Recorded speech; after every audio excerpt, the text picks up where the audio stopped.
All right, hello. Hi, Steve. Hey. How you doing?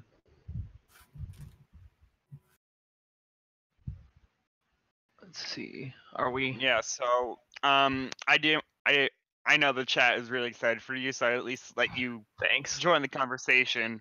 But the restreamer, however, is still taking a bit, so we can just talk for a bit. You can talk about the game, and I'll let you know when we're ready.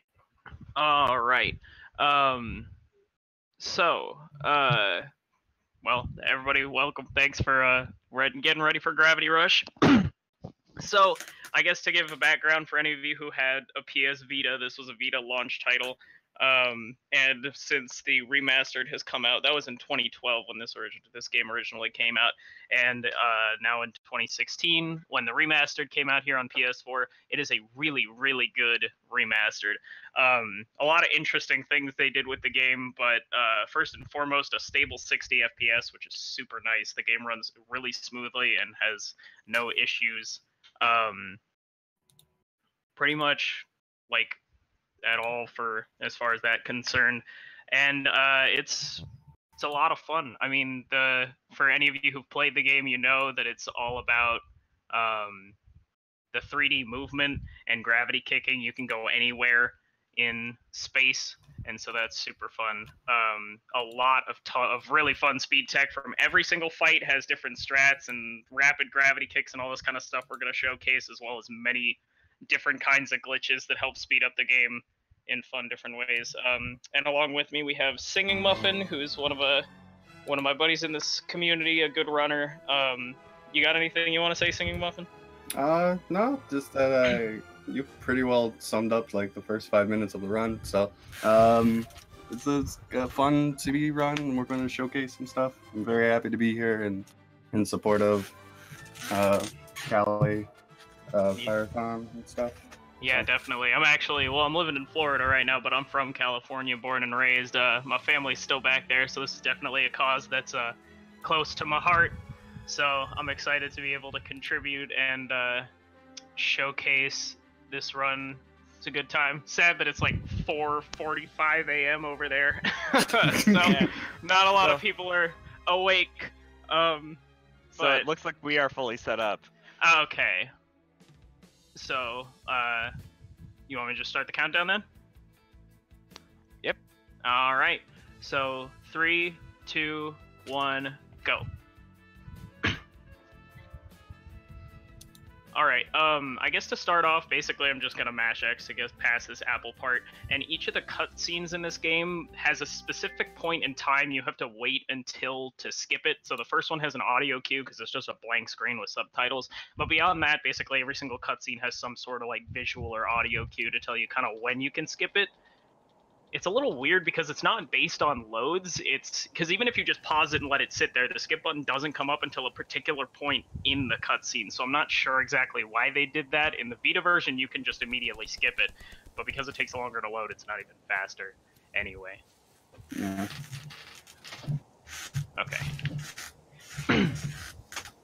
Right here, just gonna do setting. Good. Okay, there we go. See, even this little skip, if you walk, push over that trash can, boom, skip those stairs, let's go. Right. Already fast. Yeah, speed strats from the first 10 seconds. Okay, just walking up the stairs. For anyone who hasn't played this game, you play as a character named Kat. She's just this girl who wakes up in the middle of this, I don't know, weird world, steampunk-themed world where they speak a combination of French and Japanese. And doesn't know what happened, doesn't know where she goes, you know, amnesia, that whole thing. And she finds this cat that gives her the ability to shift gravity. And so this part we're just walking through, getting through the main tutorial stuff. Not a lot to skip here. So. Yeah, we just follow. What's his name? Auschwitz. Yeah, I only remember Eugene for very specific reasons. Eugene. There's parts of this cutscene, since we have to wait for certain times to skip all the cutscenes, we all remember all the beginning of every cutscene, but beyond that, I'm like, I don't even know what happens. I always think he's Eugene. It's a great art style. Yeah, it is. This game has a really, like, the whole world and the story and the concept is just really original and really well made. And the remastered looks really beautiful, how they did it on the PS1.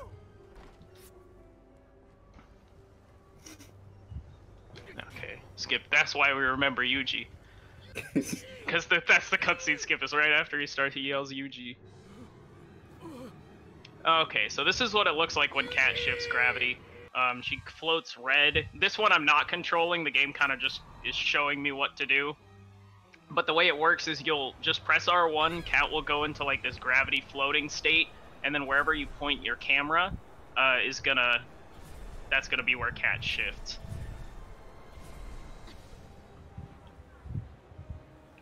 Got this black hole trying to save people. Yeah.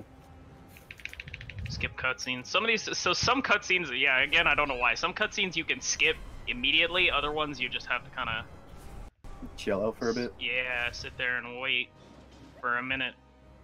So that's me shifting gravity. You'll see the little blue ring come up when I'm, like, angling it. And then I shift... Yeah, and that's like most of this game. Like, when it comes to angles and movement and whatnot, it's all about, like, predicting where you need to go next and where you need to kick and stuff. Yeah, especially when, like, you start speedrunning and then your movement gets better, you just end up saving, like, you can save so much time just by picking slightly better angles. Yeah. And understanding your cuts and where to cancel and stuff.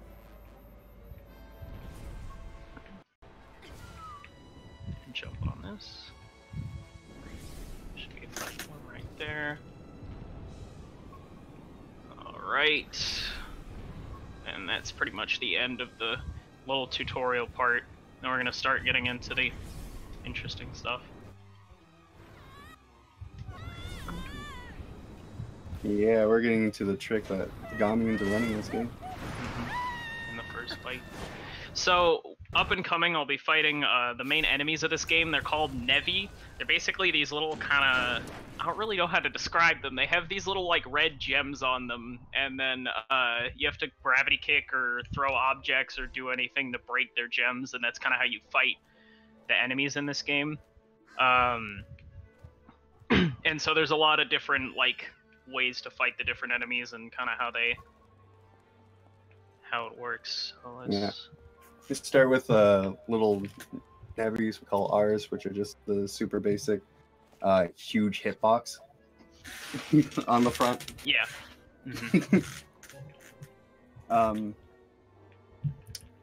So talk about RGKs and stuff like that. Yeah, we'll when I can gravity kick, when the game lets me, we'll showcase those. What I'm doing here, when you see that little like push forward and that sound, that's me fast falling. Which is by holding X instead of just pressing R1 to shift. It's faster than, like, the game wants you to fast fall for movement, but actually gravity kicking is faster than fast falling. Just uses that gravity gauge, the blue bar on the meter, it uses it a little bit more to gravity kick, so there are certain places we kind of like fast falling, but overall gravity kicking is pretty much how we're gonna move for the speedrun.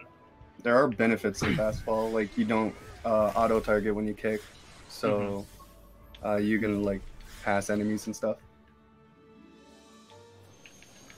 Alright, what I'm doing against these Nevis is I'm jumping and landing with like a forward kick, and then canceling it into 3 kicks because that's the fastest way to deal damage to these 3. And then as soon as the game gives me the tutorial for gravity kicking, you're gonna see I'm starting the gravity kick, and then I'm about to do the straggler skip.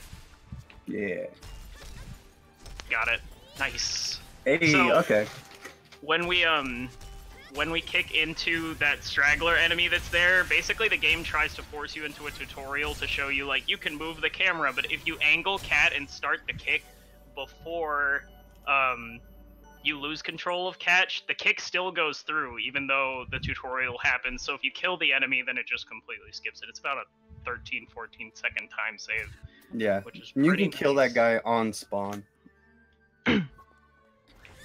Yeah, and we got a $20 donation from Chip Dipson. Nice. Hey, Yeah, thank you for that. He left no message, but I do have the name. cool. Good. Thank you, my guy. Well appreciated. Alright. Gems is like Mostly just movement. I think it's like the funnest movement. It is. It's one of the most fun movements, because what you kind of want to do is you want to move your camera while you're kicking in one direction, which is hard because you can't exactly see where Cat's going, but if you move the camera to get prepared to like move to the next spot, it's a little bit better. Save a couple seconds here and there. Okay, right. So debt. Mm-hmm. So that is a little weird. Throughout the game, you're able to give Cat different power-ups through these gems that we've been collecting. But in the menu, you're able to, as you're leveling up, move to a different page as you're getting the level up for the power that you're trying to get. So you're able to get other powers you're not supposed to get at this point. Yeah, so what I was able to do was get Gravity Typhoon there. I wanted to get all 3 of those specials, but I messed up a little bit. It's a pretty hard glitch. But so now I basically have a special that we're not supposed to get until like episode 8, and I have it already, which speeds up all these fights and allows us to do a lot of really good stuff. So yeah, here I'm gonna use that Gravity Typhoon where I throw these rocks. Okay, go kick this gem, and then the game's gonna teleport me up to where the chair is. So yeah, Gravity Typhoon is the best special in this game. It's just amazing. It auto-targets, it goes through walls, it kills a bunch of Nevi, it does pretty much everything you'd want a special to do. Yeah, it's pretty OP. So the other specials are Spiral Claw and Black Hole. If I can get Spiral Claw soon, hopefully in the next time that I get, which will be coming in the next episode. If I can get Spiral Claw, there's definitely a couple places we use that to speed up the game. One of the most interesting ones coming up in episode 5. But yeah, Typhoon is really what you need during this most important. Yeah, well, during this whole game. Yeah. It is pretty dang nice. Okay, so we got the desk, now we gotta go get Cat's bed. She's making her home in the sewers. Given with the deck glitch and everything, the reason why we call it the deck glitch is you can actually give Cat a negative gem count, because you can spend more gems than you actually have, and basically you just put Cat in debt. So not only is she homeless and living in the sewers, but she's also gonna be in debt. For all of this. Yeah, pretty much.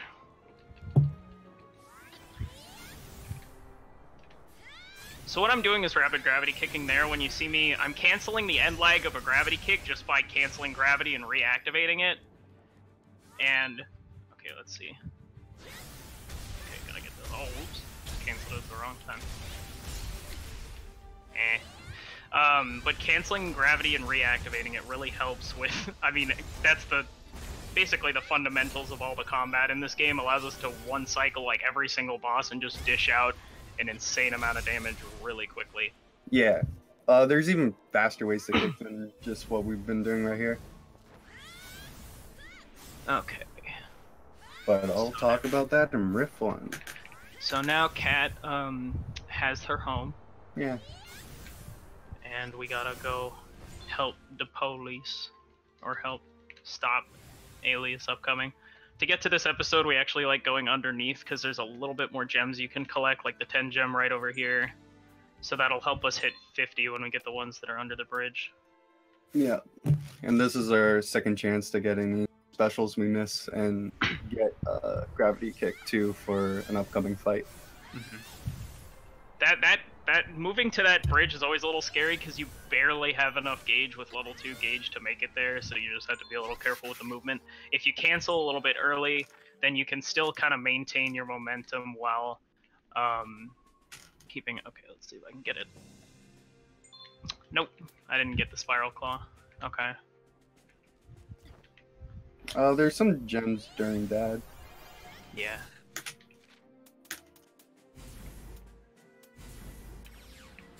Yeah, the deck glitch is hard because you only have a few frames to move over and get it. Okay.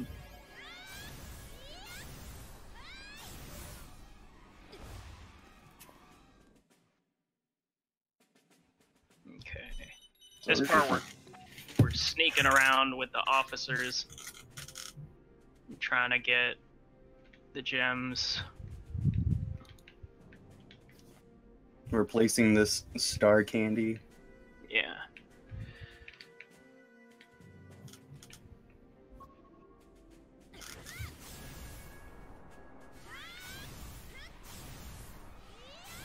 Let's see if I can kick in between them. Okay. I don't know how she slips past the officers like that, but there's just a blind spot in their detection. Yes. Because you're kicking like right next to them. They're like, yeah, I don't see her. That's pretty cool. So, Go through a bench and they don't hear it. Upcoming, we have Park Fight. This fight, we're going to be using quite a decent number of stasis objects to kill these enemies. Let's see if I can...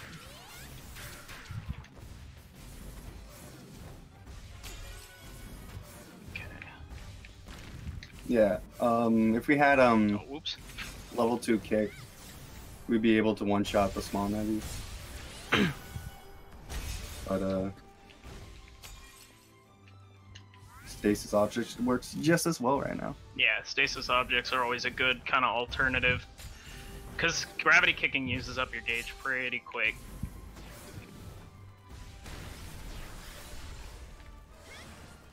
Okay, he should drop a blue gem. That'll help me refill my gauge. And gravity kick actually does have two different powers. If you're going, so there's like long range gravity kicks and short range gravity kicks. When you hear Cat kind of like yell with the startup, and you'll see kind of the camera zoom in when you're doing a long range kick, that does about double damage usually. It's kind of hard to gauge the damage because enemies don't have health bars or anything, but if you do long range kicks, they can one-shot Nevi, especially like in that fight specifically. If you use long range kicks, you can one-shot the flyers, but if you get like short range ones, then you have to rapid gravity kick them, which costs more gauge and a little bit more time. Yeah. Also, a weird thing about Chapter 4 and 14 that comes up, the game just randomly refills your gauge for no reason. There's no like gem. Okay, we got a $50 donation by Wired Notes. Yeah, Wired Notes. And they say, "Good luck, Steve. Remember to go for bunny hop." Yep. All right, I'm gonna go for it. Wire Notes is the world record holder of this game. Yeah, he is phenomenal. Yeah. Really, really good. Okay, so I'm gonna grab a little bit of extra gems to try to get that debt here. Come on. Okay, let's see if I can get it. Got it, okay. Okay, and I got Black Hole, and then let's see if I can get Kick. Come on. Good enough. Okay. Okay.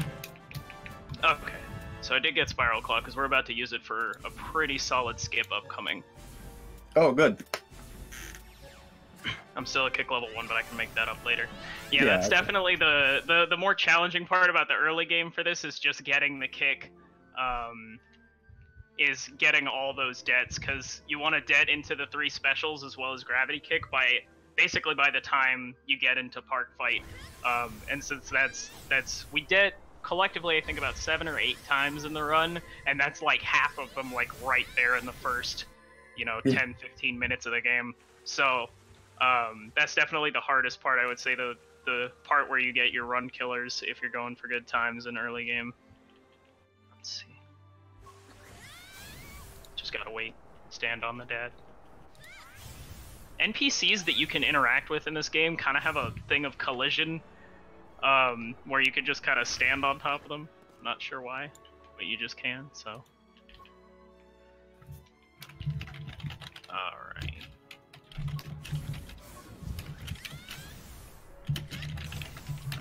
Did I get dad skip? I think I did. If you push him against the wall there right when you trigger the cutscene, the game kind of puts you in a state where it's trying to reset you, but yeah, I got it.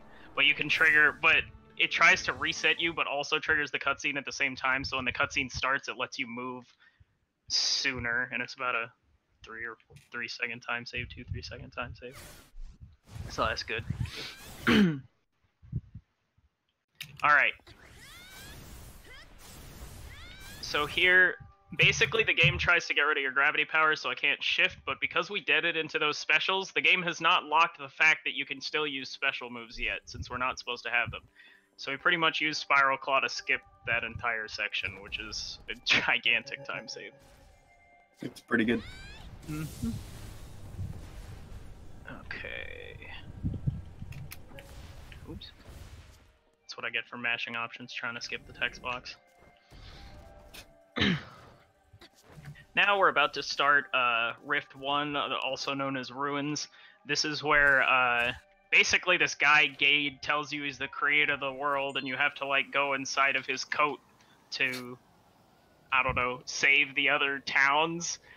And so this is the first time that we do it. This is one of the most combat-heavy rifts. And it's a lot of stuff. Oh, I didn't get the double kick on the frog, but that's okay. Oh, I missed the stasis object. R just loves to run around. Oh, get the 10 gem! Got it. Okay.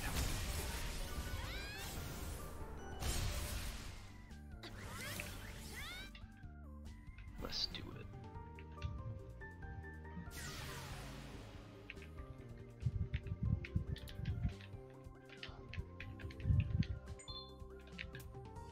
Come on. I hate this pillar thing. It runs away from you. Let me just grab an object.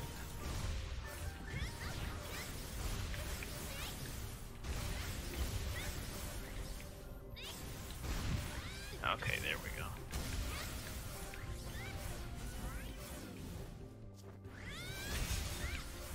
Why was that blue gem missing? I don't think I've ever seen that before.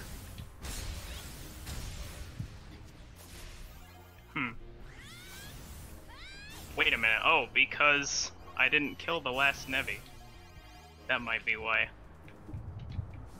Okay.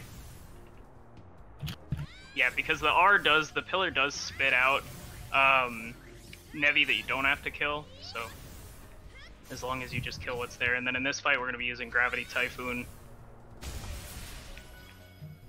to kill these guys.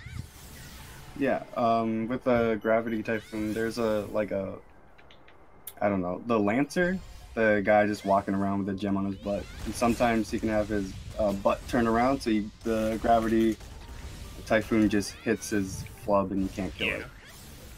Yeah, flub is what we call the areas of the Nevi that you can't attack, where like if one of the Nevis, like the frogs or the Lancers, turns around and then you kick into it, cat just kind of doesn't hit it and then bounces off. So it's important that you make sure to not let that happen. Okay. Do we have a quick moment? Yeah. Okay, we got a $5 donation from Patches saying, "Hey Steve, good luck on the run. Do you want to get Waffle House with me later? I'm starving." Sure, I'm down.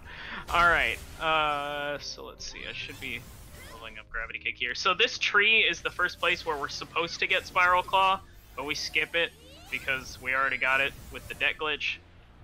So let me just get Gravity Kick level 2 real quick.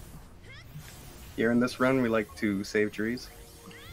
Yeah, we're all about that. All about the Gravity Rush environment.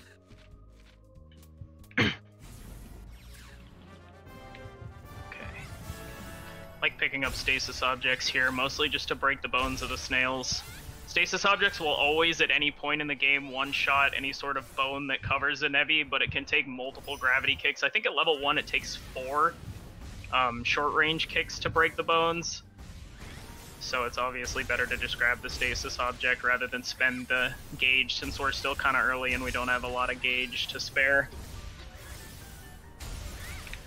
And then upcoming we have the first boss, first kind of serious enemy boss. His name's Talon. And we also kind of call him Mantis. But he, you're gonna see how quickly I'm able to destroy him with just the power of rapid gravity kicks. Okay, let's see. I want to get kick level 3 here.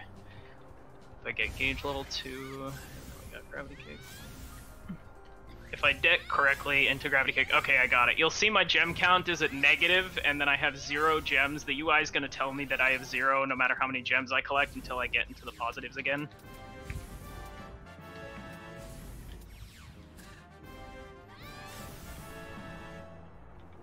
Okay.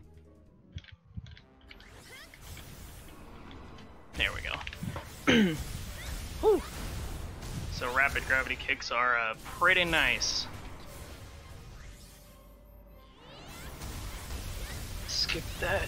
Skip those cutscenes. And we like to use Spiral Claw there to break that second eye, just because when you skip cutscenes and Cat gets teleported to a new location, for some reason the game will kind of like buffer your triangle input, and then you'll just start out the thing by specialing. So you'll just use Spiral Claw or use Gravity Typhoon on whichever direction you're holding, which is really unfortunate because that kind of wastes a good amount of time. So I'll just use Spiral Claw there to break that eye, just so that I don't accidentally Spiral Claw in the wrong direction when I get out of that Rift 1. Yeah, I just realized I forgot to talk about dad strats. Mm-hmm. Oh, well, that's fine. So upcoming we have the quiz. Interesting thing about the quiz, the way the buttons are laid out and the way the options are laid out, when they ported this game from the Japanese version, they literally just swapped every instance of X and circle, because in the Japanese version, circles confirm. So if you look, X is actually where circle's supposed to be on the right, and then circle's where X is supposed to be on the answers. They're randomly generated, so you just have to look and then choose the right one. It's going to be Fire, Aquebis Academy, and then left hand. But that's frustrating, because you'll see like, oh, the left hand's on the right hand side, and then you'll press circle because that's the button that's on the right side, and then you'll get it wrong. But it is what it is. Now we have the runner. So let's see. So this runner, come on, grab this gem, Cat. Let's see. Basically during this part with the runner, we just want to collect gems because we already know where he's going. He ain't fooling nobody. Okay. Alright, let's see if I can get the stroll. Ah, tried to stand on top of his head. Sorry. It's okay. I see people in chat saying to do runner swag, but I would say if I generally don't do runner swag unless we get donations for them, right? True, true. Oh, whoops. All right.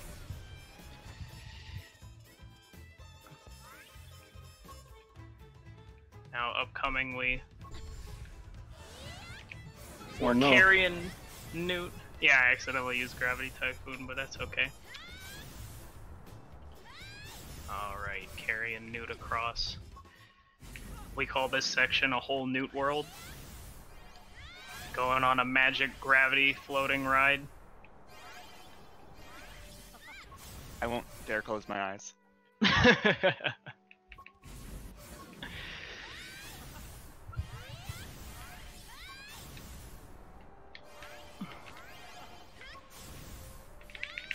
Yeah, basically, the whole story with Newt is really sad, because Cat's like, oh, I think he likes me, and he's like, nah, I like this other girl, and it's just like, shambles.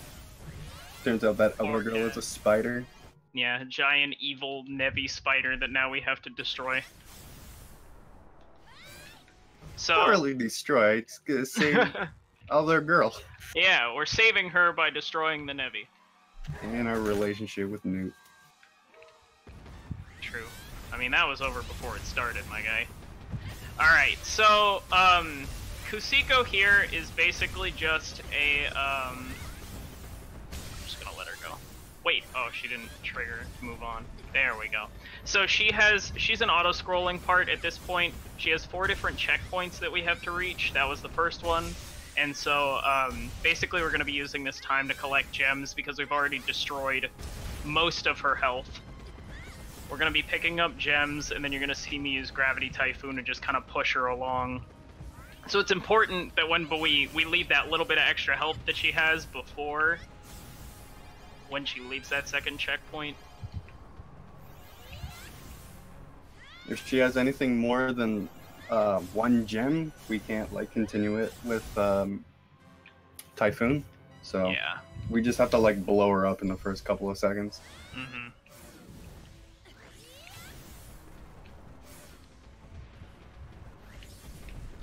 So this part's all about just collecting as many gems as we possibly can and making sure that we meet her at the different little sections. Oh, come on. We're doing this also, hopefully we don't have the debt. Yeah. In the upcoming rift. We used to have to debt into Typhoon 3, but now people are just skipping it because debt is hard. Yeah, because the debt glitch. The less debts, the better. If we can take the extra second to make sure, because sometimes, especially when you mess up debts, you're sitting there for 10-15 seconds trying to get the same debt over and over again, but if you can take the extra couple seconds to get these gems, especially in the points of the game where we can't speed it up, then we are able to save a good amount of time. Okay. No, get out of the way. There we go.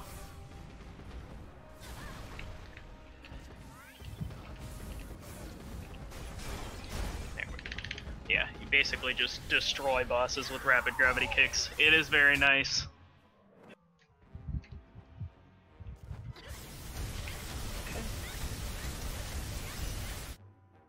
Next up, we have Rift 2. Now this Rift, I would say, is, well, visually, with all the lava and everything around it, it's a little bit, bright. But, as far as, like, the movement and the fights go, it's really, really fun to do. First, this part in the bridge. The game basically tells us we should be gravity sliding, but that's slow. So we kick, and we keep close to the ground to try to pick up those gems. The movement's a little bit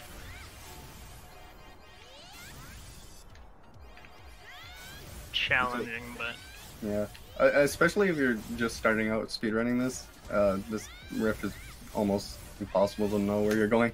Mm-hmm.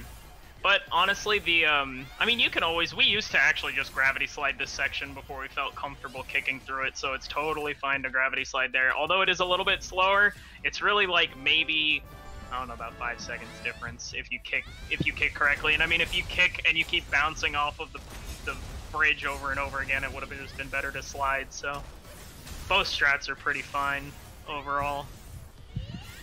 Yeah, this part you just kind of follow the beam, but it's hard because all the gems that you're trying to collect are pink and everything around you is red, and it's all just kind of really bright. So, and this lava does hurt you if you touch it at any point, so you want to try to stay away from running out of gauge.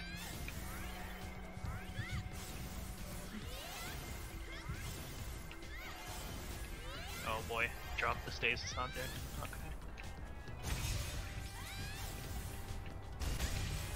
So when we were talking about kicks, have we like discussed double kicks and all that stuff? Not really, go right ahead. You can talk about double kicks. Yeah, alright, so as you can see, like, with the kicks, we can blow up bosses pretty easily, but there's like a weird amount of tech when it comes to kicks.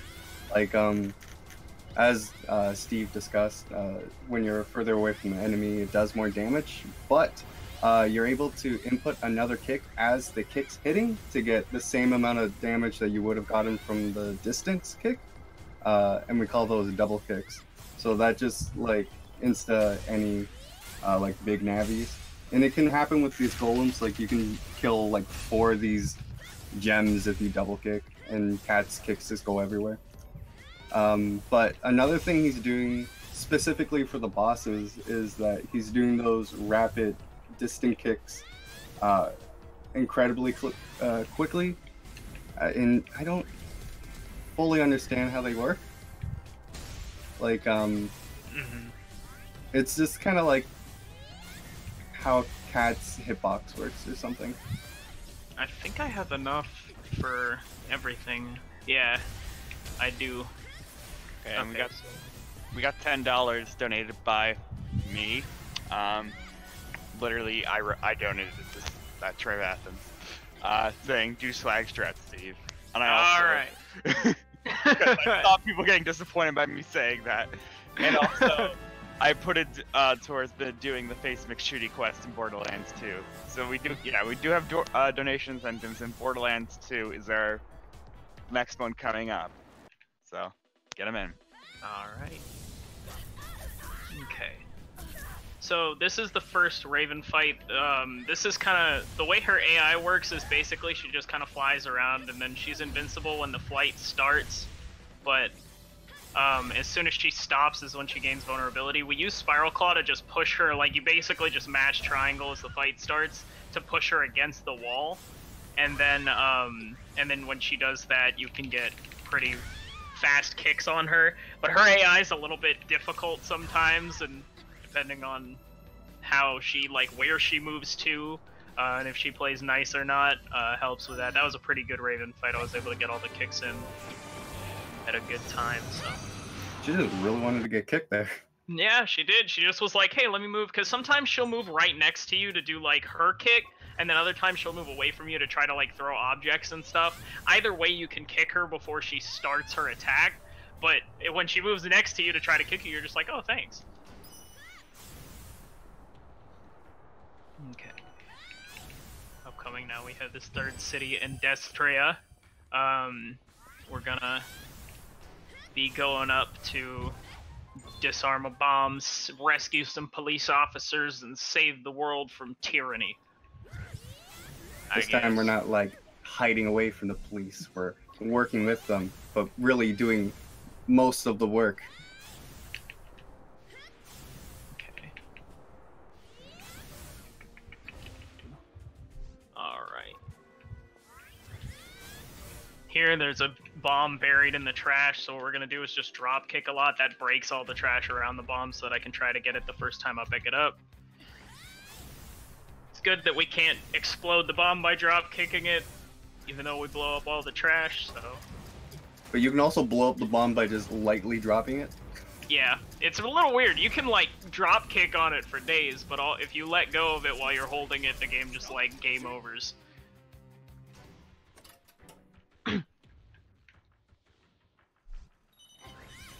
Nice, got it all in one Typhoon. Okay, now we're saving these police officers because the Nevi took them and dropped them off in different locations. Yeah, really just to bully them. There isn't really a point. Mm-hmm. These mean Nevi. They don't really... Do they actually, like, really, like, kill anyone or destroy anything? I think they just, like, mess with people. And people just don't like them.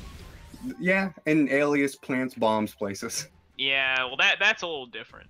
But I'm just talking about the Nevi. I mean, do they really actually hurt anyone? There's the one hand that, like, destroys that police officer in the first cutscene.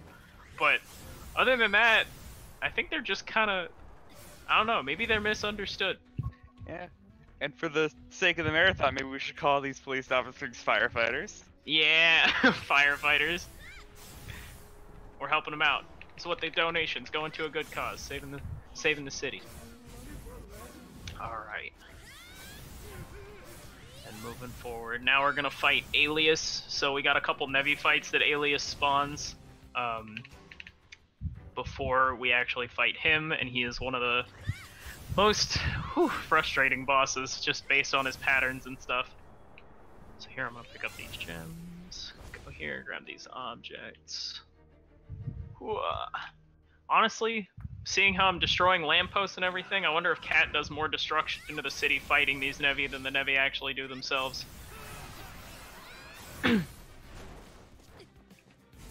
Alright.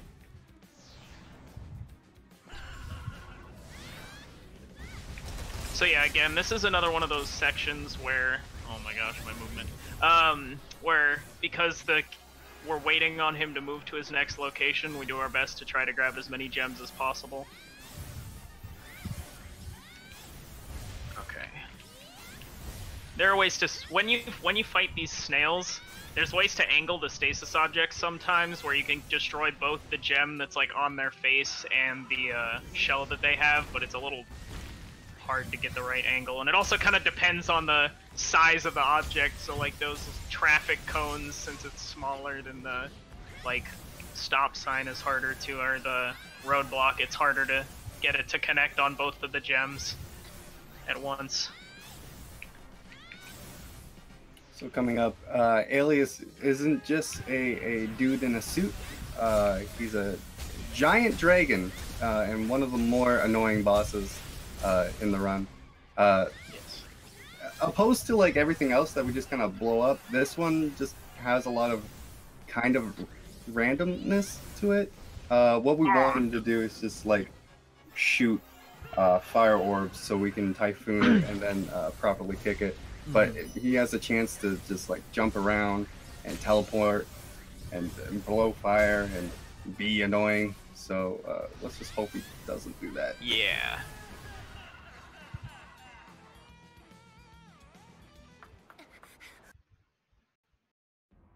So that was kind of the importance of why we get. Oh, okay. Please. What?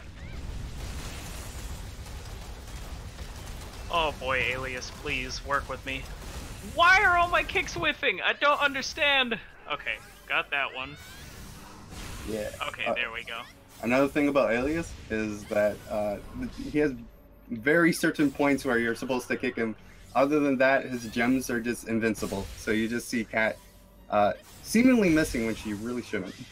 Yeah. Boom. What's nice though is because of level 3 Typhoon, it does just enough damage where it leaves basically like one kick on each head, and when you kill the first head, he kind of has this kickback animation, and then as long as you time, you have to wait like half a second, but if you time the second kick right, you should be able to guarantee like kill the second gem as first when you kill the first one. But overall, because you saw my kicks just kind of whiff back and forth, he's one of the most frustrating bosses to fight. Okay, let me grab a little bit of extra gems here. And then we'll... Okay, so we got gauge usage twice, and then we got gravity kick. So this is going to be the most expensive debt in the game, because this gravity kick level 4 costs 1,000. So that allows us to get a good, the upgrade significantly earlier than we normally would without the debt glitch. So now I'm at like negative, I think it was like 750 gems. And I gotta make up that difference. Next upgrade's gonna be like for not quite some time, but I have to make up the difference in this rift and then moving forward. Okay. So this rift has a fun gimmick as you don't have gauge at all. Yeah. So basically, Dusty ate some bad cookies. Now he's sick, and when he's sick, my gauge, it's like you have, like, obviously we can use gauge, so it's not like a gaugeless thing, it's just, we have a lot less gauge. So it both drains quicker, but it also refills quicker, and regardless of what level of gauge usage or recovery time that you have, this rift is always the same as far as gauge is concerned. It's like a set amount. So, the way you play this rift is a little bit different than the other ones. Yeah, we use a lot more gravity pumping, which is just throwing Cat without gravity kicking. You still have momentum when you kick. Mm-hmm. Oh, don't kick. You know. Yeah, when if you're in the kick animation and you run out of gauge or you cancel gravity, Cat will continue her momentum of the kick for a little bit before she starts falling. Without, basically she continues her momentum of the kick, and then you can restart gravity and keep kicking. So, because the gauge refills so quickly in this rift, I want to grab this 25. Okay. When you run out of gauge in this rift, you actually can still, like, you gravity pump kind of just inherently, because if you're doing a kick when the gauge runs out, you will keep your momentum. Oh, dang it. But it is frustrating when you're trying to kick enemies, especially ones that are farther away.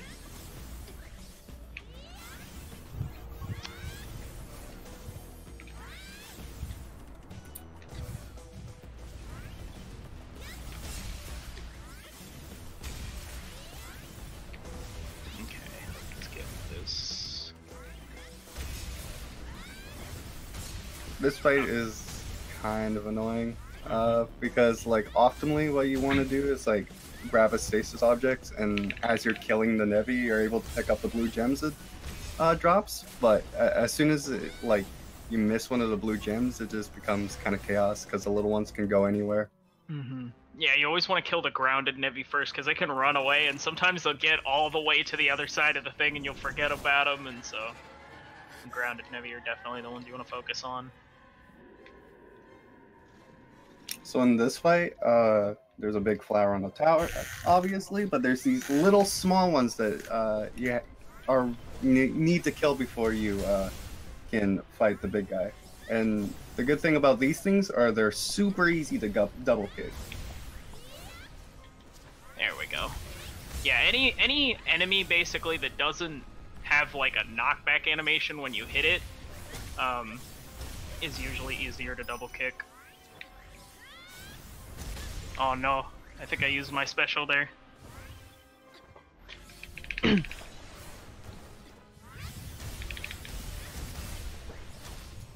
Okay. This part's actually, yeah, I did use my special on accident. So this part is, it's kind of it's like a semi-auto scroller. There are 4, like, triggers that you have to do. And you have to wait a little bit to kill each of these. To kill each of these flowers to kind of trigger the next text box thing to appear. I'm super sad now because we do have a swag scrap for this that we've been working on, but we need special for it. Yeah, and since the reason why it happens is because the triangle button is the button you press to end a boss fight, but you have to have the camera centered over it. So if you don't have it centered just right and you press triangle too quickly like I did with the last boss, you'll just use your special and then you won't have it, which is kind of frustrating. In the original Vita version, what they had you do was tap the boss, but obviously in this game, in the PS4, there's no touchscreen for us to tap the boss, so they bound it to triangle. What they did in Gravity Rush 2, which I think is a little bit smarter, was they had you just press the touchpad, but that doesn't exist for Gravity Rush Remastered, so... I wish they had done that in the first place, because then that special issue wouldn't be a problem if it was bound to a different button. Okay. This fight, so basically this big flower thing that I'm about to fight has an attack where it just like kind of closes on you, and that does, because we have level 1 health since we haven't upgraded health yet, it does about half your health. So you gotta be really careful.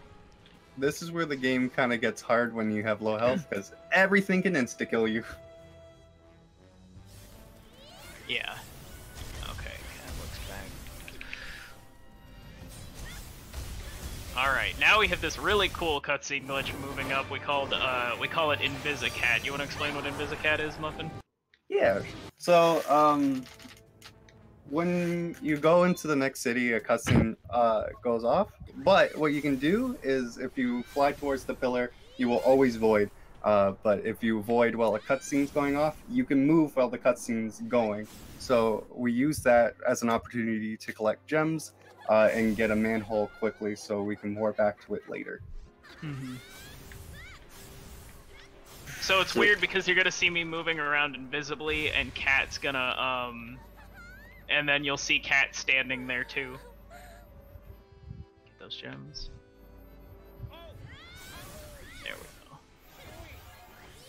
See, I'm moving. The Cat's standing right there. We know how this works. Like, there's other places it can be useful. It's just very hard to do. Mm-hmm.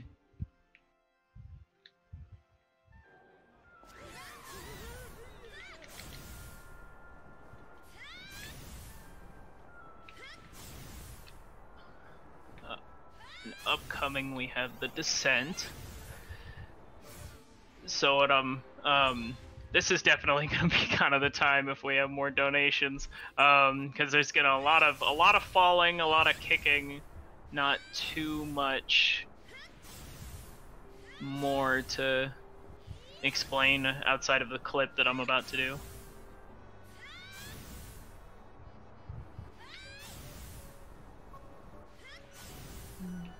So, what I'm about to do, and when I guess I'll talk about it when I actually do it, but we call it the Steve clip, mostly because when I figured it out, we couldn't think of a name for it. So, but yeah, this one, this is about a 30-second time save just because of how you move. And okay, let me try it again. In this weird little corner, if you get Cat to crash land, okay, I think I got it. Yeah, when she gets up, she just pushes herself through the wall. And so for the pillar, ooh, I even got tutorial skip, not bad. For the pillar, when you normally are supposed to go in, lose your gravity powers, and then fall all the way down, go out, go back in, and then keep falling. And since we found this clip, we can just kind of go in the in-between spots, so then we don't have to keep going in and out of the pillar. You can just head straight down. Like, as soon you'll see I'll land in front of the place where I get my gravity powers back, and then I'm just going to kick straight down to the second part. So it just helps with the overall movement. And it looks really weird kind of on the inside, because you could see both, like, the textures, you know, they're only one-sided, so they're not coded to see, and you can see through them. And there's places where, like, you'll run into, like, walls and things that you can't see, so it's a little bit weird moving in this location. Okay, there we go. Got my powers back. Yeah, but, so that'd be a great time to replug the charity and stuff. We're just falling for a long time. Okay, thank you. I will say though that I've noticed a lot of the time the where it points you to go, you kind of just ignore that entirely. Yeah, waypoints, and we know where we're going. Yeah. So, do not currently have any more donations, but of course, please donate to the Cal Fire Relief Foundation that we are having this marathon for. They're a great charity, profiting on helping the fallen families of firefighters and and the communities that those firefighters protect. So, get in donations for that. There have been a lot of forest fires this year in California, so it'd be really helpful to get as much money as we can for them. Yeah, definitely. Like I said, growing up there, that's very close to my heart. Over by the, I used to live over by the Hollywood Hills, and it's so dry in California just because it's a desert and all that stuff, so there definitely fires are a big problem, so it's a really good cause we're supporting with this marathon. I appreciate what you guys are doing for sure. Alright. Let's see. What else can we talk about, Muffin? Want to talk about? Well, I can talk about my own effects with it. Yeah. I will admit I'm living in New York right now, so I'm pretty much as far away as you can get from California, while still being in America. But even I am aware of it, and it's pretty devastating to see from far away like this. I've known that the smoke was going on for so long that it actually were worries that it could reach New York if the weather was right. The smoke would actually be in New York City. That's crazy. That is how long the fires were going on this year. Yeah. Yeah, it's been brutal.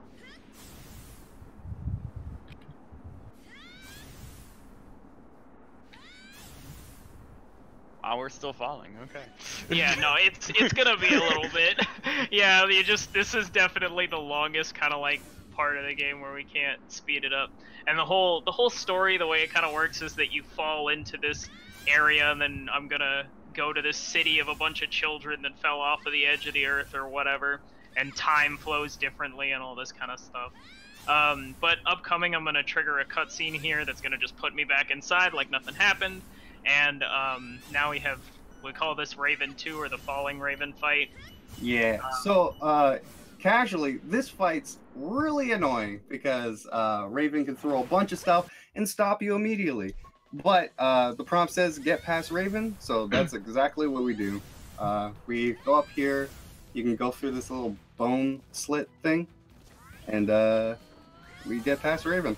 Yeah, she gets stuck, which is really nice, because this, especially given the fact that we haven't upgraded health much or anything, I mean, ideally if your deaths have been perfect and everything, you should have level 1 health. She will basically two-shot you, and she just kind of follows underneath you and throws objects and stuff up at you, and they do a lot of damage, and they're pretty hard to avoid, just in general. So what we do is we go up there, just walk across the little thing. She tries to throw an attack at us, and then she just straight up gets stuck. And as long as I don't go to basically like the right side of this, she won't. She'll keep trying to push out on the left, and she won't be able to break out. So, but again, still got more falling. We only got 2,000 something yards to go. I don't even know if that's actually yards or not. It just says Y. Regardless of what version of the game you're playing, so even in like the Japanese one, but it surprises me for a game that's especially made for Japan that they would use yards as a measurement system, so I don't know what that Y stands for, but I'm just gonna say yards because I'm American. Yeah, that's what I guessed as well. But We could put some memes in there. Let's figure out what in the chat what the Y stands for. yeah.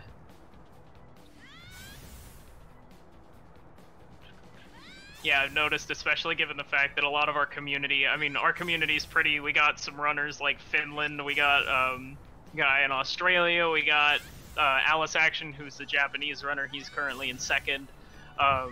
So we all, whenever I'm talking about like measurements and stuff, they're like, oh, how tall are you? And I'm just like, oh yeah, we use the English system, and everybody else uses the metric system. But yeah, Cat covers distance pretty quick if this is actually yards. She's moving pretty fast. Yeah.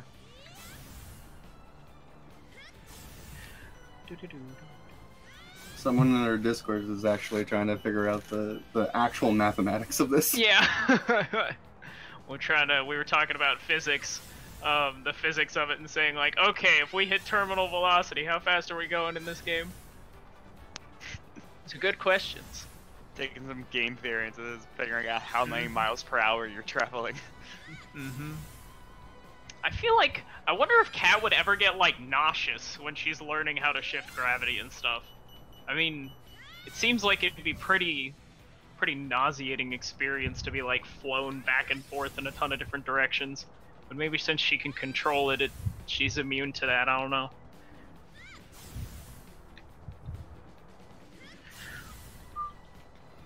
Alright, so now that we've reached the bottom, the place is called Bottom, basically like bottom with a U and an E.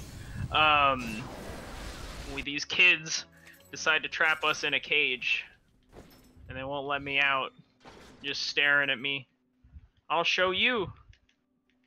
But, so we get trapped in this cage, and these kids are not sure of what to do.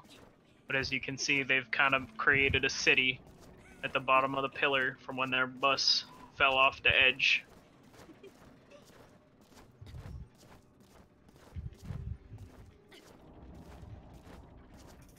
And they steal cats. Yeah. Like, I mean, being lost and creating on civilization, I guess you gotta do stuff, but stealing a person cat, that's a little too far. It's just not cool, man. You just don't do that. But basically, I just have to wait for, yeah, there we go, the game to let me break the cage, no matter how many times I jump in it.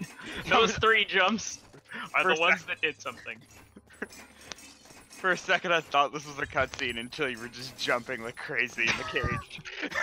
Yeah. Basically, that's your bathroom break, that cage scene, though. Because, I mean, there's nothing you can do to speed it up, so... And it's about halfway through the run.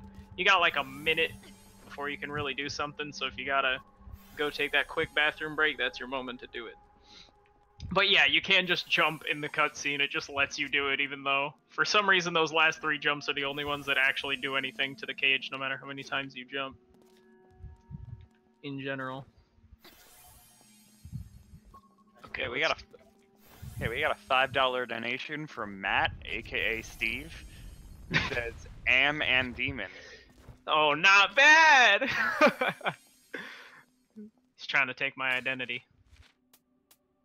Oh, got him. Okay. I almost dropped there. That would have been bad. So we deaded into Gravity Typhoon 4. We only have a few more upgrades in the remainder of the game.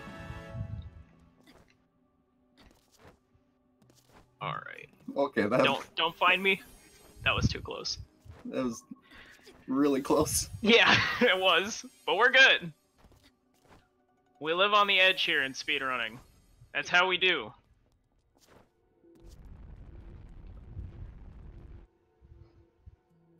So up next we got Kids Fight, which is it the longest fight? I don't think it's the longest, but I think it's the most amount of Nevi. Definitely, in a single fight. Okay. So yeah, that first wave is pretty straightforward. You just kind of Gravity Typhoon after you kick that first guy. And then here we're gonna take, gonna do that, then I'm gonna go fight this shark down here. Oh wow, I didn't get my gauge back. What the heck? Come on, cat. There we go. Yeah, so all of this is trying to get smooth double kicks so you can just go from one Nevi to the next. Ideally, we want to like destroy most of the Nevis before our next Typhoon comes up, because then we can end it pretty quickly. But we got Swordfish now. Is this the first place Swordfish like show up? Well, there's one Swordfish that's in Rift 2, but yeah, this is kind of the first time you have to fight a lot of Swordfish. So these Swordfish are the Nevi that are floating around here, and they're just a pain. So what they do is they actively try to dodge you as they get close, and then they'll try to like auto-target you. You'll hear them with the little like ching sound when they get ready to try to fight you. Oh. Oh, okay. It did kill it. Nice! But those are probably one of the most frustrating Nevi to fight, because you'll go for the kick and they'll do their little thing to like go back to hit you, and your kick will just whiff if you don't hold the analog stick basically toward where they're moving to. And each time you hit them, they kind of fall back and then try to like attack you. So you have to like re-aim each gravity kick, so you can't double kick or rapid gravity kick them very easily. And as you get kind of into the later parts of the game, there's just more and more Swordfish. So it's it's annoying. Okay, I don't say. The donation before was actually for Matt, aka Steve's best friend. Yes. The best friend part got cut off. Oh, it was cut off, yeah. So that's why I said it was Steve. And I was like, what? Yeah, I was a little confused, but yeah, no, he's my best friend. Alright. Come on. There we go. So this is Nushi, this giant dragon monster thing. He actually has a more official name. I forget what it is. It's in the gallery of the game, but all the kids call him Nushi, so that's why the game calls him Nushi. That first section is basically you just have to wait for his gem to appear, and then you just rapid gravity kick it as fast as you can. There is actually an instant kill if you use Micro Black Hole, but because we don't have special up with the kids fight, we don't do that strat. If your special was up, that is the strat to do. But here, and then here we just have to kick him once to kind of get his attention, and then go up to Raven so she can drop those giant fruit things on him. Nushi has a lot of weird properties though. He does. Like if you get Cat behind him, you can just infinitely kick forever, and there's no leg time, and it looks really funny. Also, you can get stuck in him, and he can clip you to the bottom. He's a weird thing. Yeah, Cat like zips out. Yeah, Nushi, because there's like all the parts of him except for the gem they're basically all flub except for the bones and the gem, so he has like all this kind of, there's like weird interactions because he's moving as fast as he is and he has so much flub that like if you hit into him, there's just weird stuff that happens. It doesn't really happen with any other boss. Do I have a moment? Yeah. Cool. So, yeah, as our restreamer said, we are very close to $2,000. We're just under $100 to hitting that goal. And the main person who runs this marathon, OC, will be back after this run. So maybe we can surprise him, as he's saying, as Freddie was saying, and have him at that $2,000 at a $3,000 goal. And then yeah, that would be great. Just let's get those last couple of donations in, guys. And I'm about to go for Bunny Hop, thanks to Wired Notes, which is upcoming soon. But this is, I guess we just call this, like, well, we just call it episode 15, but this is like the maze room. I guess this was when they were like, hey, you know what, let's put platforming in this game, because that's what this needs. There's not really any ways. There are two kind of sort of tricks to get to skip. Oh boy. To move through a little bit faster that are in the last two rooms of this episode. But it's just kind of a lot of waiting around for the cycles and stuff. But Bunny Hop. Yes, Bunny Hop. I will try that. You want to explain it? Yeah, so like I really like the origins of this trick because it was just like a new runner doing like their first run ever, and then they get to this chapter and they're just doing it better than a lot of people. And he did this strat that like saves out like half a second. But we used to like do this really safe setup so we can get to a platform we're not supposed to, but he just decided to jump and make it. Yeah, it's impressive. Yeah, so originally how it's supposed to work is like we're supposed to use one of these gravity gauges to kind of snake onto a platform we're not supposed to and then roll to the queen girl here. So you could be a baby and like sneak your way over to the edge and to the corner and line it up, and or you can be a beast and jump and just go for it. And the reason we call it the Bunny Hop is because his tag is actually Bunny Power, and so we thought that was an appropriate name. So let's see, I'm gonna attempt it a few times. Let's see if I can get it. Nope, missed it the first time. I'll do it like 3 times. That was so close too. I felt like that was the one.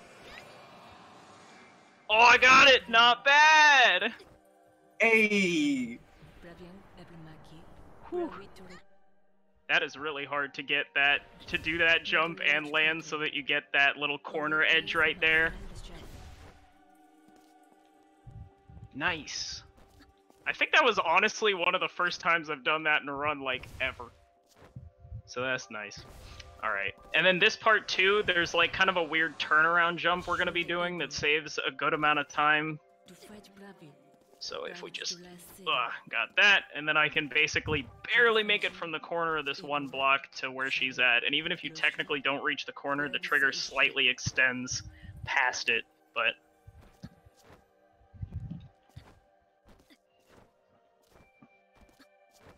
Bro, yeah, the bunny hop definitely, if you're on a good pace, is so risky. It doesn't even, it might not even be worth it, but hey, it's swag. And we're all about swag out here. There was that donation for way in the beginning of the run, so. Yes, we did it, Wired Notes. Are you proud of me? But, okay.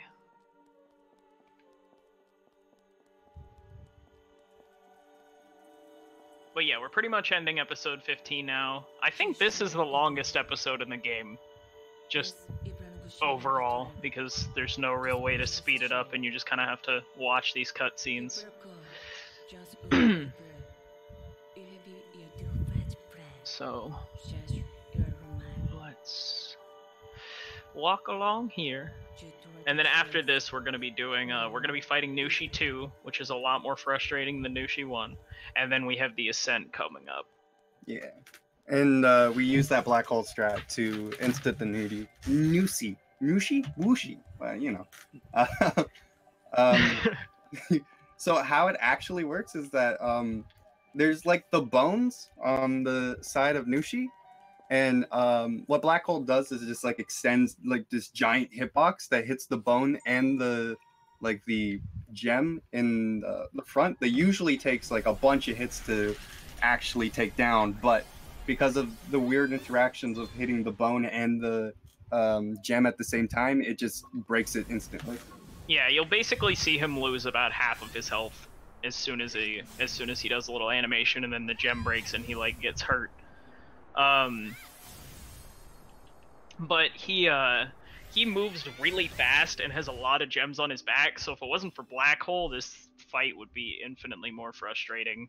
And then even after we destroy all the gems, we have to wait for him to pick up his last gem, so we'll be picking up some gems. So there, I broke about half of his health. Okay, that wasn't bad. You basically want about 1 or 2 gems on his back after. And the gems have more health based on, like, the ones that's closer to his head have more health. Okay, yeah. there we go. And speaking to like how hard this boss can actually be, we run a category called low percent, and it's just like you have a level 1 kick and level 1 gauge, and this fight takes forever. Oh yeah, it definitely does. Because yeah, we have a couple other categories we like for this game. We have low percent, so that's no upgrades, where basically you play through the whole game keeping level 1 gravity kick, level 1 gauge, no specials, you don't collect anything, and the end game basically from this point on in low percent is incredibly challenging, because not only do you have no health and everything kind of like one-shots you also can't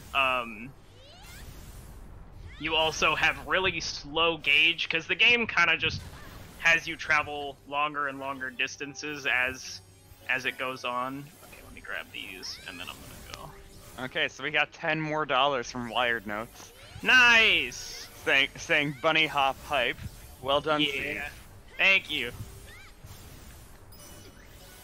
Yeah, shout outs to donations. Keep them coming. Let's try to hit that 2,000 gold, dude. Alright.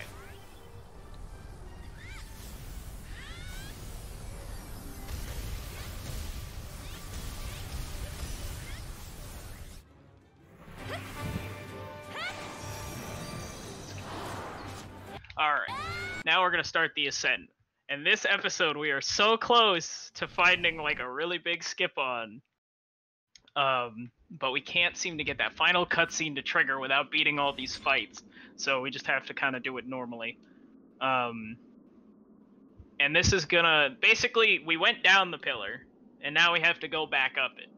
Because we saved all the chillins, we defeated Nushi, we did all the fun stuff there. So now we gotta go back up the pillar. And this episode has a lot of really challenging fights. In any percent, they're not as bad, but like how we were talking about with low percent and stuff, like this episode is just a freaking killer. And even the fights here are still, like, as far as doing them consistently quickly, are really challenging. But especially the last fight, we just call it the Ascent fight, the final one that you do. Okay. Hardest fight in the game. Give me that 25. Oh, wait. Yeah, definitely the hardest, like, fight to do consistently fast. Yeah, because we got the swordfish back, but now they're just super powerful because they have the orange gem now that takes like, what is it, like two hits each, even like long distance too? Yeah, so orange gems are basically double health from the purple that we've seen throughout the game so far. Like if you noticed how Nushi had some orange gems and stuff. Where is he again? Also, this chapter has the weirdest plot twist in ever. Yeah. There's a guy coming up, and he's like, "Oh, yo, I'm down here. Please help me." And we're like, "Oh, why are random dude here?" Mm-hmm. Yeah, just kind of in the middle of nowhere. And if you, well, I guess because we skipped all the cutscenes, you don't know, but the whole reason we go down here in the first place is because a girl said she dropped a letter from her boyfriend, and we figure out soon that... Okay, let me get these Nevi first. We figure out that he is said boyfriend. And so after we finish this fight, he hands us that letter that she dropped, and then it turns out he was a ghost. Yeah, he's just not here. Yep, he's just not real, even though we picked him up and everything, and we carried him all the way. He gives us a real letter. But I mean, you have a lot of time down here, right? Mm-hmm. Like this, bro, moving up the pillar in like low percent and other categories can be it just takes such a long time because of how far you have to go. Come on. Okay, there we go. And so this is starting the ascent fight. There's like a Fight Club twist going on there. Yeah. Oh, he was a ghost the whole time. Yeah, as you can see, the swordfish, each time you kick them, they keep like moving, and then they try to like counterattack, and so you have to readjust your kicks a lot. I'm waiting for Gravity Typhoon to come up to use on the dragon that's floating over there, and he's also really annoying because he shoots you really often, and if you can get Gravity Typhoon canceled if you start up Gravity Typhoon and then you get hit by like a swordfish or get hit by one of the shots, then it can be really frustrating. Okay, let's see. Okay, we still have one more swordfish. Okay. And boom. Alright, that wasn't a bad ascent fight. That was kind of nice. Okay.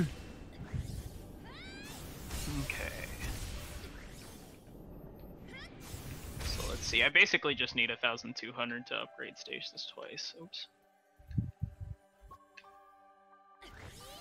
Okay. We're pretty much done for upgrades for the rest of the game. Now, I'm just gonna collect... What's nice is, so there's the little green health gems, as you've been seeing. Whenever I get hit, I can go and collect those. But what's also nice is if you upgrade health, basically the game refills your health from wherever it's at and adds on the extra health, so we use that as, like, an emergency potion, especially because some of, like, during the final boss and other types of fights, the enemies do an insane amount of damage.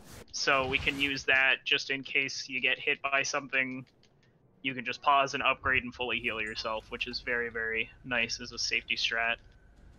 Yeah. From here on out, the chapters get immensely more difficult, and everything is scary. Yeah, combat-wise especially. This episode, we call this Sensors, where we just have to go and place down a bunch of sensors after we get this dude's briefcase. Basically just being an errand girl again. Like we haven't done enough of that already. Collecting letters, suitcases, people. Yep. Oh, I didn't get all four. Okay. And this right here is exactly why we have level 4 stasis. We invest 800 gems just so we can pick up this 4th sensor and not have to go back.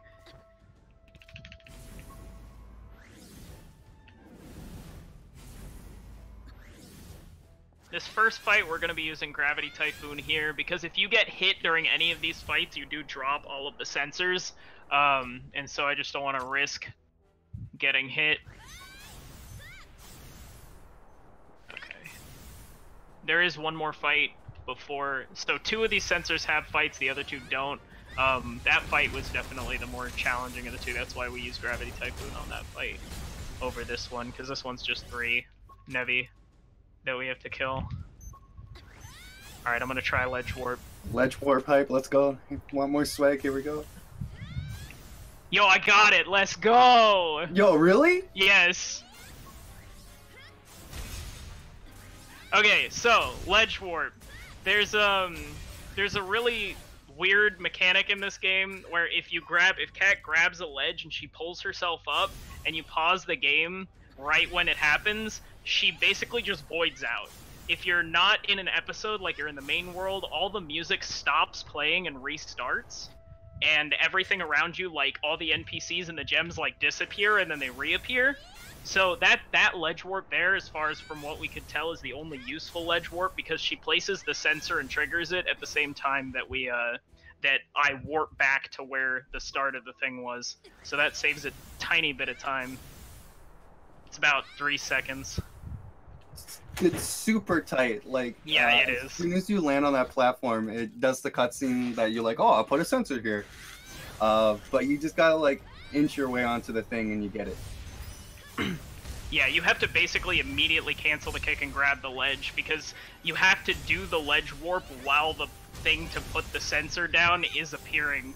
Like, you have to do it at the same time, so I was Really happy to get that. That is a difficult trick.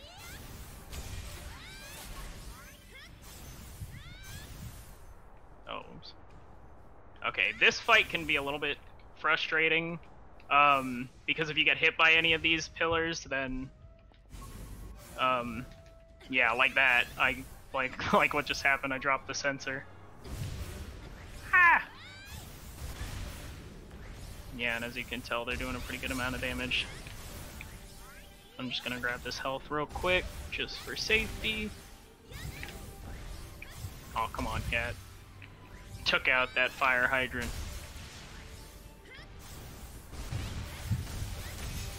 Okay, let's do this. Alright, this fight has a lot of Nevi. Basically, we need to bait these sharks first, and then just RGK. And then we want to kill the Spinies.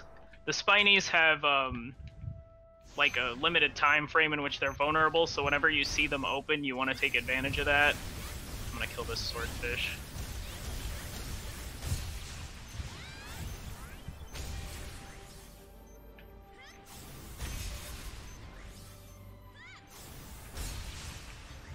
Okay.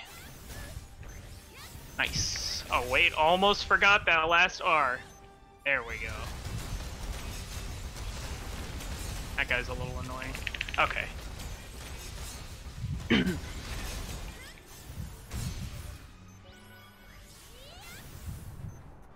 Coming up to like a community favorite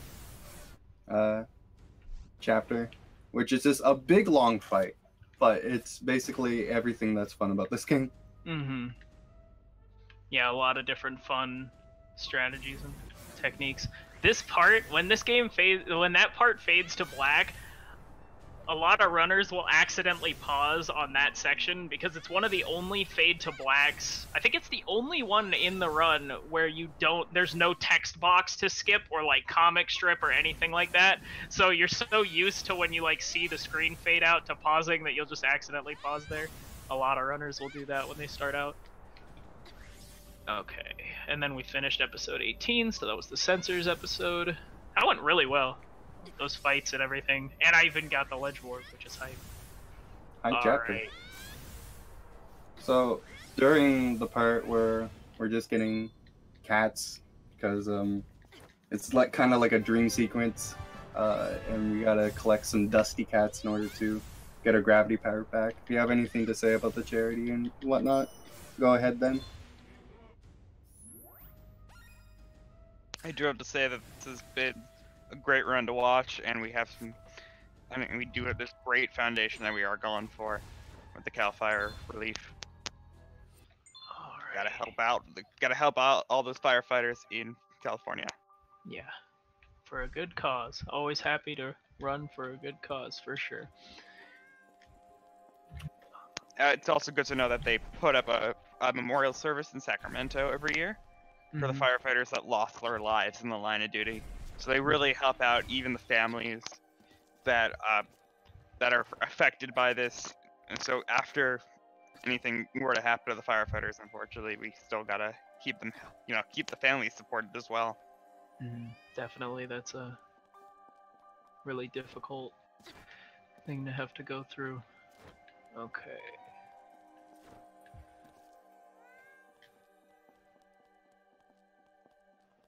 Right, pick up these cats. Got the first half of them, and now we're just basically going to be doing all these. This is kind of like the last sort of a lot of Nevi waves back to back, and these are like a lot of orange Nevis, and they do a lot of damage. So this is kind of the most challenging fight. And if you die at any point in this, so this is where you kind of really want to be careful with those with health and everything, and use that health upgrade. That's why we had those extra gems is for episodes like this, because if you die like on like the fourth fight of this, you have to restart all the fights, and it's a really, really costly death. A lot of deaths in this game usually aren't a huge deal, mostly because the game auto-saves like all the time. I mean, even to the point where when you're fighting one boss, he has like 3 different eyes that you have to kill, and the game auto-saves after each eye. So you want to be careful game over. There we go. Pick it up. You just want to be careful with these fights in particular. Like, you could just get hit and keep wanting to go and keep fighting, but if you die, it's brutal, basically. Okay. Kill him.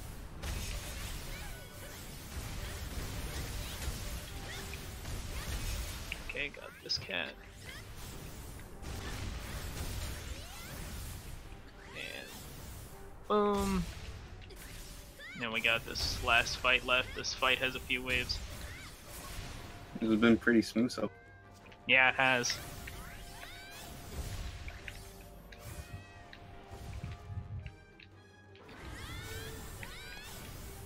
Sounds like a lot of inputs are going on there.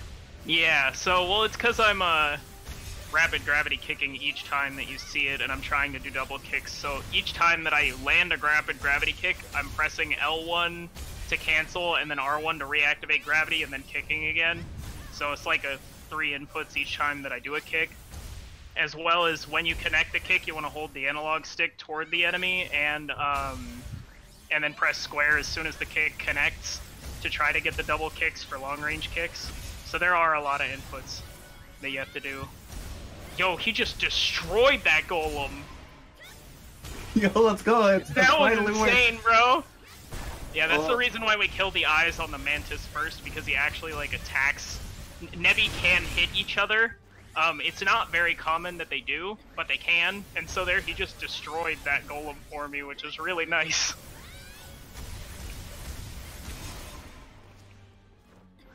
Okay. Alright, so the game does autosave at the start of this fight, at least. But this is pretty much, we're going to be gravity typhooning these golems. The game throws you a bone here. Like, good job. You did it! Because we collected all 20. Wow, that was weird, huh? Okay. Oh yeah, and those golem punches, when they extend their hand like that, those do a lot of damage. Here, let me kill this golem first. And then I'll worry about the swordfish. Oh boy, I don't know why she didn't. Oh boy. Okay. Oh no. Come on. The auto targeting can be really good. Other times, nope. There we go. Yeah, it's either your best friend or your worst enemy. Okay. So that was Panther. And upcome, we basically just have the last kind of final chapter of the game, where it's just some boss fights back to back. So there's gonna be Unica upcoming, and then we'll fight the final form, the final boss, the anemone, which has 3 different forms. But we're coming up to the last couple parts of the run.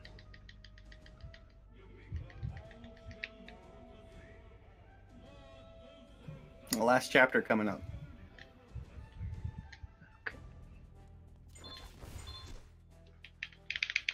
So, going back to a little bit of the story, when Cat comes back, it kind of, the whole city went downhill. There's like a dictator involved now, and there's like police everywhere, and we were helping the obvious evil scientist to make that big orb thing in the sky, who's supposed to stop Nevi, but it does a little bit more than that. Mm-hmm. This part of the game, we call it Nevi waves. This is just like waves of Nevi spawn, but the enemy is fighting you alongside them. So, you can actually complete this part of the episode without doing anything. So like in low percents and other categories, sometimes we just will sit here and not do anything. But the boss, like, what we do is we try to kill the Nevi before the enemy does it. Try to kill the Nevi that will, the Nevi that appear before he gets to them. So like if there's waves where he does multiple shots, we'll try to kill the second wave while he shoots the first one and things like that. So there's a couple Nevi we just really want to focus on during this part. Yeah, like for example this golem, if you just blow up before we skip the enemy shooting rockets, which saves some time, and then we stasis something else later on. But I'm gonna talk about Quick Unica, because oh boy. So Quick Unica is a pretty big trick. It's at the end, and it ruins a lot of runs. So there's this girl with an arm cannon named Unica, and she's there to stop you. But little does she know, we have Spiral Claw. So through some kick setups, depending on what she does in the fight, we're able to do a weird glitch where you hit her in a cutscene, and it will just destroy her health bar in one hit. But the setup is kind of nasty. Yeah, it's challenging and the timing's really strict, but the Spiral Claw basically kind of does her health all at one time while the cutscene's triggering. It's really strange how it works. The reason I throw 3 stasis objects there to kill him is because he's actually outside of the range of where I can kick, so if I try to kick out there, the game's going to be like, I have to go back to the plaza and fight the Nevi. And now I'm just kind of waiting because... Alright, here we go. Now we're starting Unica.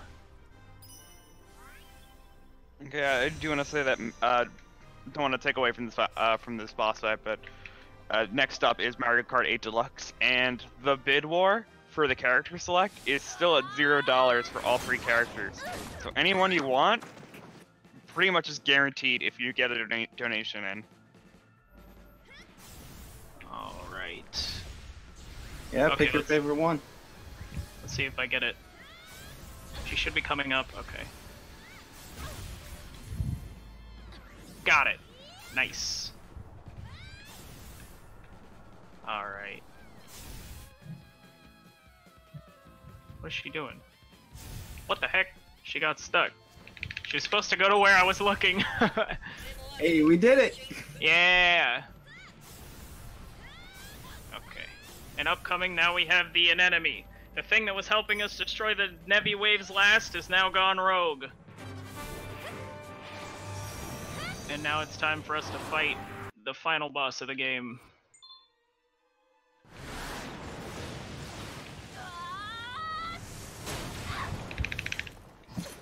Well, So yeah, this boss... You go.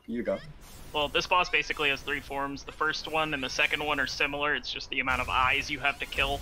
But I think the collective health is the same. And then the final form has a couple different things that we're going to try to do.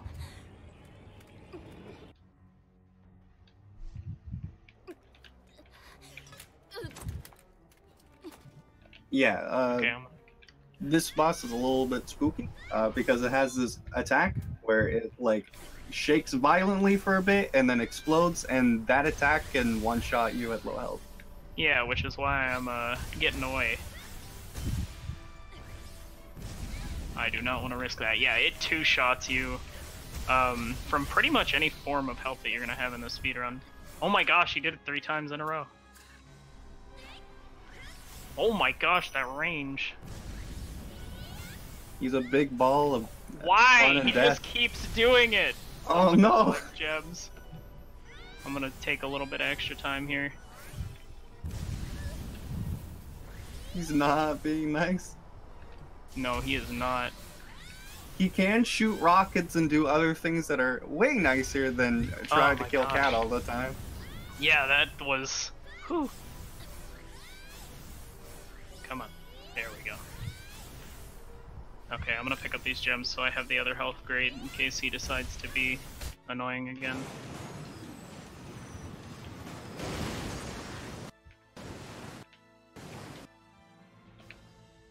Okay.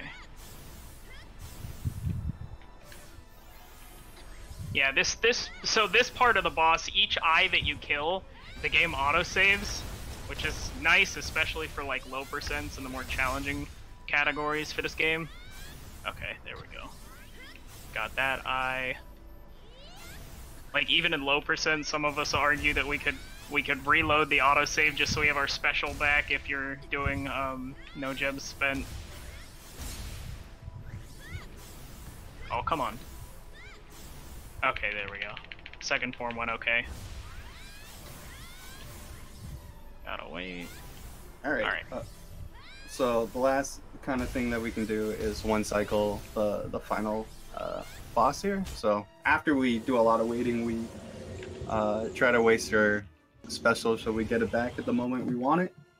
And then through a series of weird kicks, because kicking this boss is really different than anything else in the game. Basically, he has like a time of invulnerability after you kick it, so you have to time your kicks in just the right amount of time. And if you do it just right with the burst from Gravity Typhoon, you can one cycle it, and it's pretty satisfying. Yes, very much so. Even if you don't one cycle it, you can still go to Unica, and it's still really quick if you... It's just about, when you get him to Raven, getting as many kicks as you can, because he's only vulnerable for a short amount of time. So you just want to use rapid gravity kicks, but you have to like angle them and time them correctly, or else you're just gonna like do the weird thing where you kick into it like you would kick into Nevi's flub, and she just bounce off. But here we go, starting the final fight. They give you a timer on this fight, but they're very lenient by giving you 6 minutes, because we do it in like about 1 minute.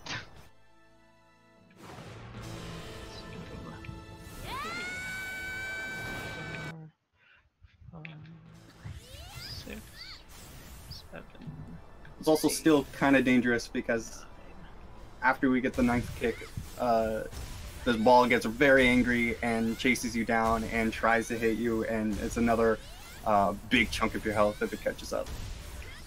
Yeah, which is why they put health gems by where Raven and Unica spawn. I'm gonna make him go over this way. Okay.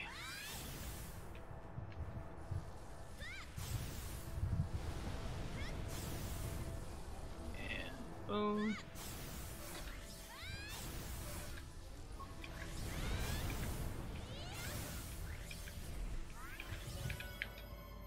Like that.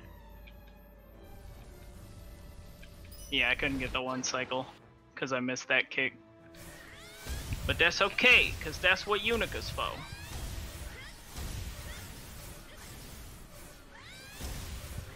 To shoot the big ball thing. Alright, time's gonna be coming up really soon.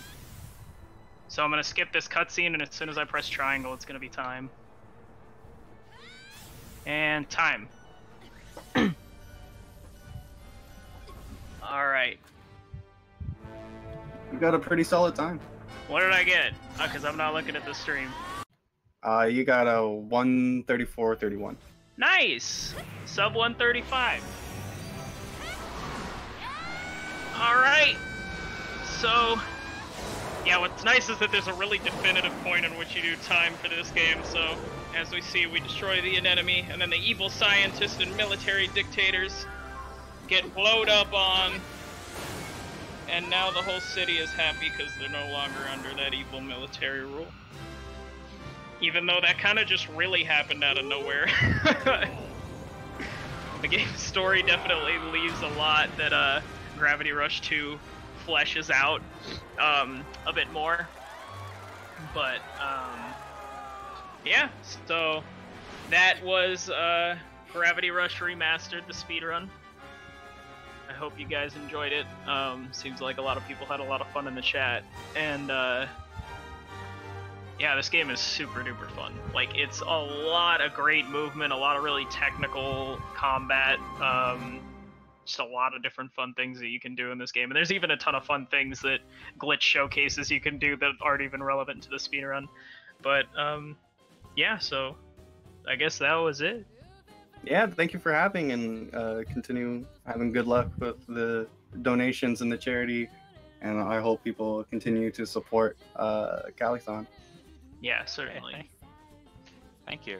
So we will be taking a brief intermission after I finish this little thing I'm going to say here. Mm-hmm. So yep, this is for the Cal Fire Relief Foundation, and so yeah, Cal Fire Relief Marathon. And up next will be Mario Kart 8 Deluxe, and as I had said, the bid war for the for which character we're having being played between, let me just put up, between Metal Mario, Gold Mario, and Pink Gold Peach. All three of them are currently at $0. So any donation that you get in will pretty much guarantee whichever character we pick for this next for this run coming up. All right. Thank you so much, guys. Yep, thank you so much, dudes.